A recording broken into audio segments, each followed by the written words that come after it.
So, I told you there'd be another video. I really don't want to do this one, but part of this is seeing growth, and that includes doing this.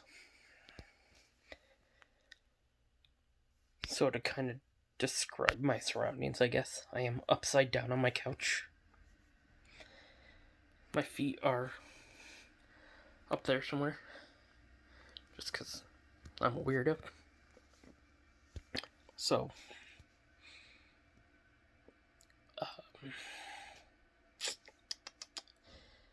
my face is very swollen on this side, and it really freaking hurts.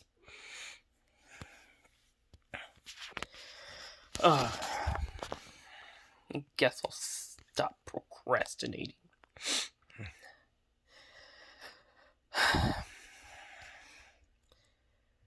So this story is gonna be my recollection of the entire trip where I was molested.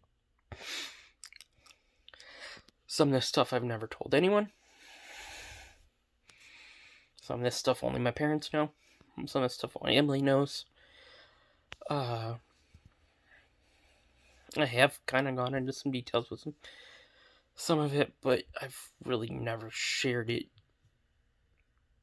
Oh, look, I got tattoos. I've really never shared a lot of it. I talked to Becca today, told her not to watch this video. She wants me to put it in the title to tell her not to watch it.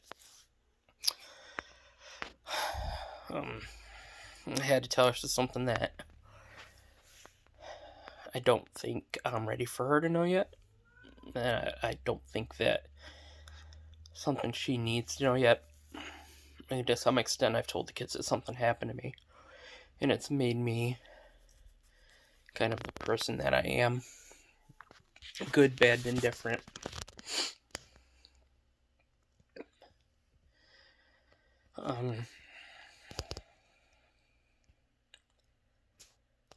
A lot of times I'll think about my life and I'll wonder if all this didn't happen, what would life have become?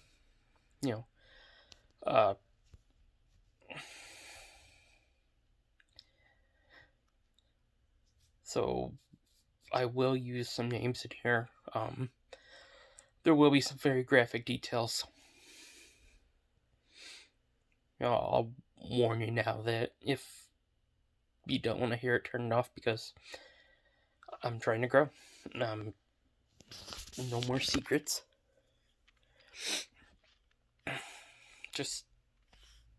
Yeah. So here's my story. I don't remember the exact age. Look, I got a tattoo there too. Would have been kindergarten, first grade, second grade age. We moved from Germany to Kings, Illinois when I was in kindergarten the first time. I got held back. I had to do kindergarten twice. Not very bright. We went to a family reunion, and I want to say it was in Oklahoma. We drove there, and like I said, I was pretty young, 5, 6, something like that. I don't really remember who all was there. I remember it's Anastasia. I want to say we picked up my great-grandmother, and we drove her with us to this family reunion get-together thing. I don't even know. I have really weird memories of, playing with some toy I got that it, projected a picture and you traced it or something like that. I just remember that for some reason. Long story short, after that trip, I went back to Texas with my aunt, her husband, and her son for the summer. Um, I remember quite a bit about the trip itself. I told my aunt that I knew how to swim. I didn't. Uh, I got the phrase that your parents weren't glass makers, so you don't sit in front of the TV because we can't see through you. Um,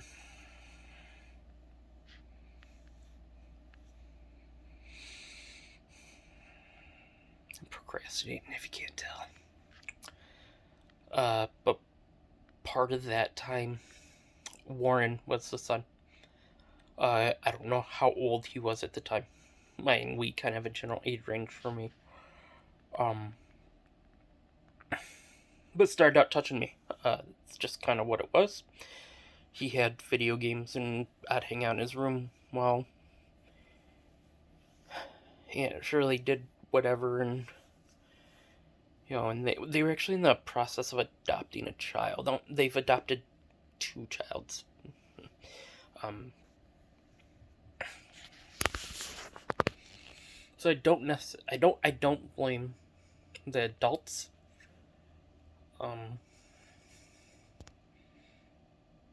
Because we're all humans. We to some extent know right and wrong, and my kids are 7 and 9, and they know right from wrong in regards to these things. I've always tried to protect my kids, and I tell them if anyone ever touches them in any way that is inappropriate, based on what they don't like or based on the rules we've placed, they need to tell me. Because my kids are older than I was when all this happened, but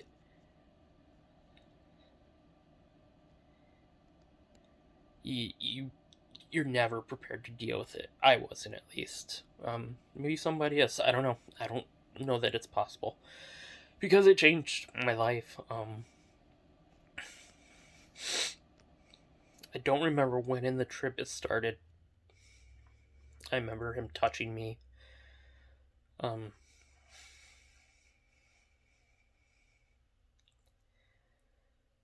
Trying to put my penis in his mouth.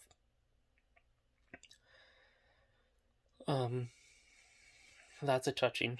At one point, he did put a finger in my butt.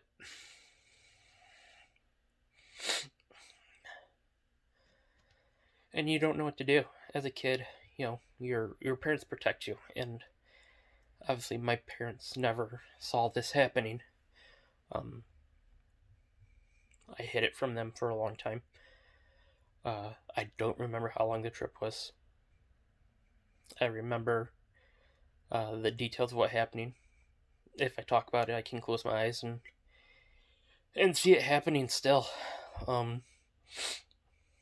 Not necessarily a nightmare anymore because I talk about it to some extent. I don't hide it. But I've tried to not have it define who I am.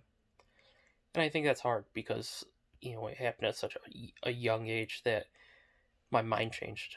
Part of the whole psychology degree thing was to help Blake, but also to help me. I don't know that it did. And maybe it did because I learned a lot and I didn't use any of it to help myself, but I think that's a lot of people.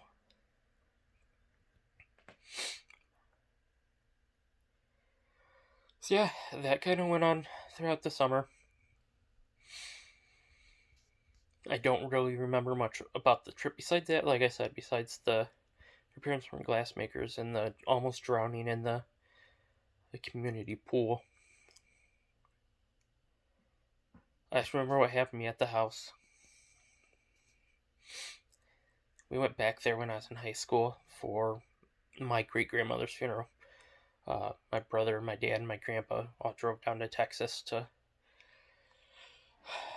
go to the funeral, and we stayed in the house that this all happened in. That was not fun. I did not like that at all. I put up with it because of everything else that was involved. The funeral, my grandfather's mother just passed away. His sister's mother just passed away. And that was the last time I was ever in the house. That was the last time I ever wanted to be in the house. That was the last time I saw Warren. I don't really remember a ton about that trip. I know there was some weird situations. Uh, my grandfather ordered pizza and Warren called it in and ordered his own pizza also, and then had to go and pick it up to hide that he'd ordered this pizza or something like that. And he didn't really come out of his room a lot. And I mean, to some extent, I'm happy for that. Um,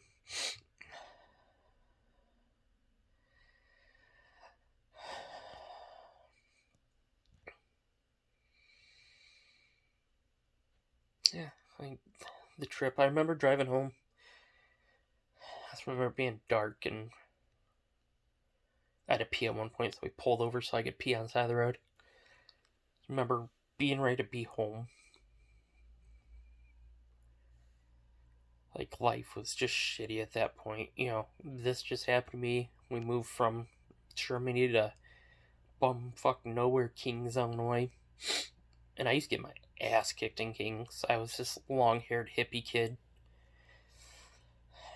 And they were all farmers and not like me, that's for damn sure. And so you just get the shit kicked out of me. I mean, I remember walking home. We had an alley, where our house was at the very end of the school's property across the street, and I'd walk home and there was an alleyway, and I remember just multiple kicks just getting me to the ground, somehow kicking the shit out of me. And that happened quite a bit. So at that point, I'm in kindergarten, first grade. Once again, I don't remember the exact age, unfortunately. And here I am just now, getting the shit kicked out of me. I've just been violated, and now, I've got someone that just wants to beat the shit out of me all the time. Multiple people. Because I'm different. And long hair, and we weren't like them. So I hit a lot, and I tried to kill myself a lot, too. I don't say that in a good way. I say it as a way that it is what it is. I mean, no kindergarten or first grader should have to deal with that shit. Remember, we had a plant hook, I guess would be the best way to describe it, in the bedroom. And I remember taking my mom's sweaters and trying to tie them around my neck and tie them to that, and really dumb things to do as a young kid, but it fucks up your brain. I mean, I don't think that's the sole reason my brain is fucked up, but I definitely think it has something to do with it.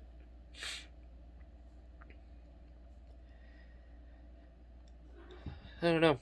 I don't know if I would have told people earlier in life if it would have been any easier, if I came home and told my parents. I don't really know why I never told my parents either. And it wasn't like he threatened to kill me. He was older than me, but he wasn't super older than me. I don't really remember. I just remember he had video games and stuff like that. So he had to be somewhat older than me. I remember it being kind of threatening not to tell his mom, but, it was never like some of the women go through. You hear about, the guy threatens to kill him if they ever tell. And I didn't have that. I just had a shitty situation. I couldn't imagine being in the shoes of a female going through situations like that as an adult or as a kid or anything. And really, it's a human thing. I would go insane. If someone ever did that to my kids, there'd be no doubt I'd murder them. I'm prepared to spend the rest of my life in jail for that. It 1010% be worth it.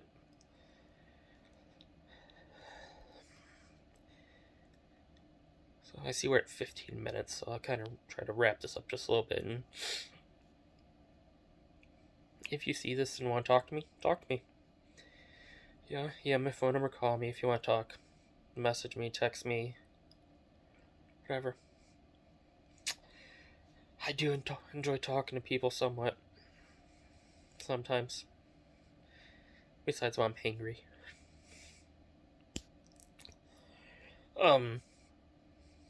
So yeah, Aunt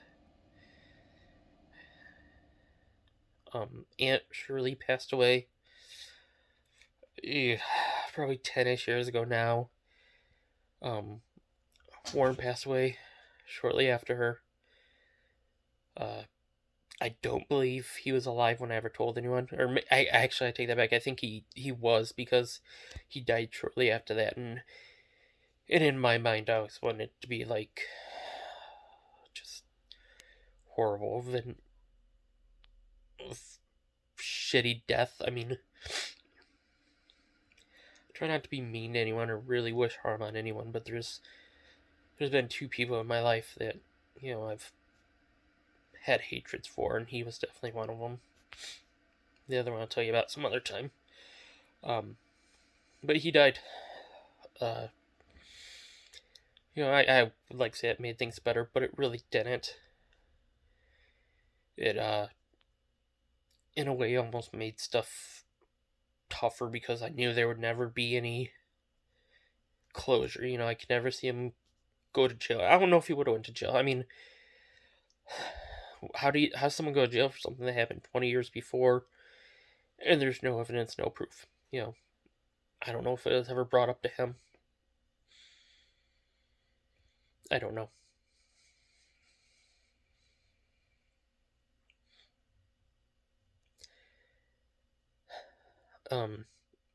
So last, when the frick was it? Maybe like 2000 and something or another, 1920, I don't remember. My brother had a hockey game, an alumni game, so he was in college already. And he was back home to play the game, and my grandma, who was friends with my aunt Sissy and stuff, it's my grandpa's sister, but my family's been close. She was in Texas. My grandma lived in Texas forever. I don't know how much they hung out or anything. But I guess she'd be my great aunt. Her husband was cleaning out their house to sell or move or just clean out. I don't know. And they found some wrapped presents from my great grandmother and from my Aunt Shirley. Let's call it Aunt Shirley. It's a little easier. And they lined us all up at the ice arena, and I wasn't real sure what the heck was going on. But she handed these packages to us, and I see them, and I really tried to just handle it, but these packages were wrapped by my great grandmother and my Aunt Shirley before they both passed away, and they had just sat in this house forever. It's something that at that point, it's always on my mind, but I don't try to think about it.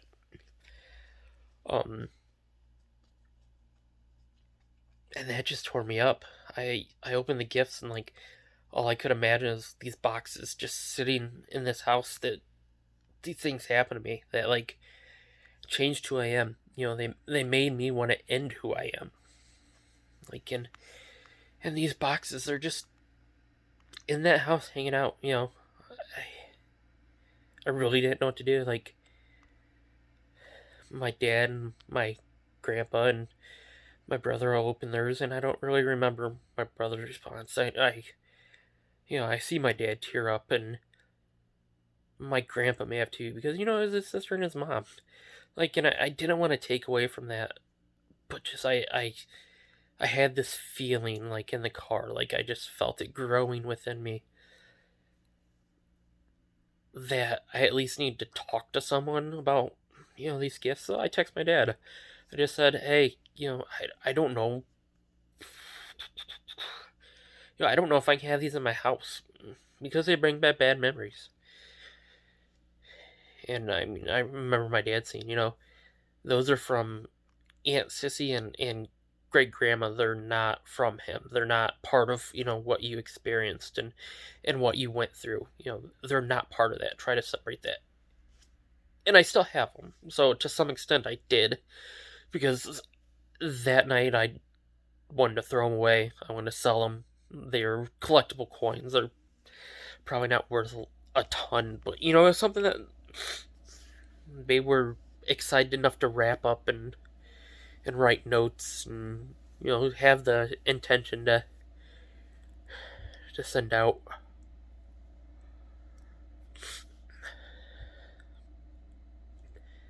So yeah, I still have them. They're on a bookshelf in my room, in the boxes, just sitting there because I don't know what else to do with them. My desk is right next to it, so anytime I have to look at the bookshelf or anything, I somehow manage to catch them.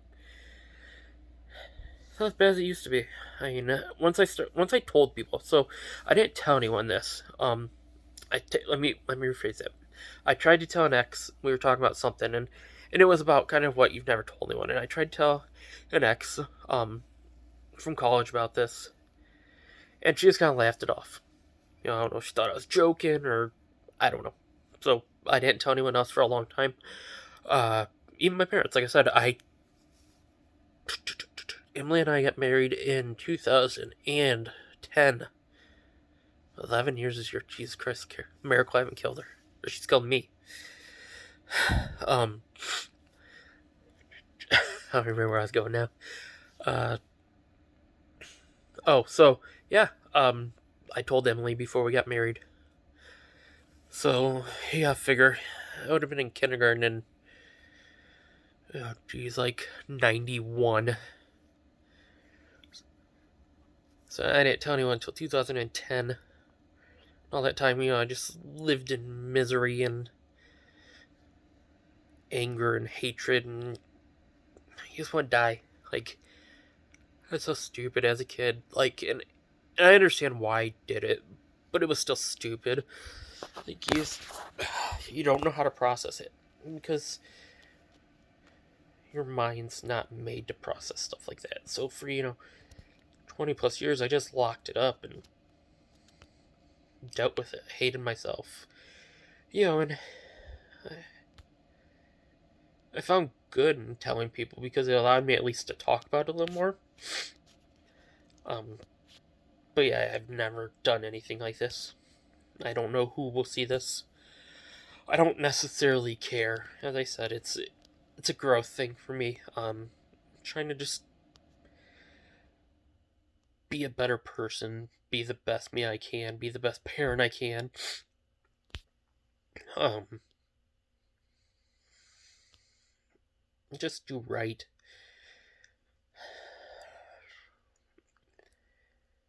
I never want to hurt anyone like that. I never will. I never will.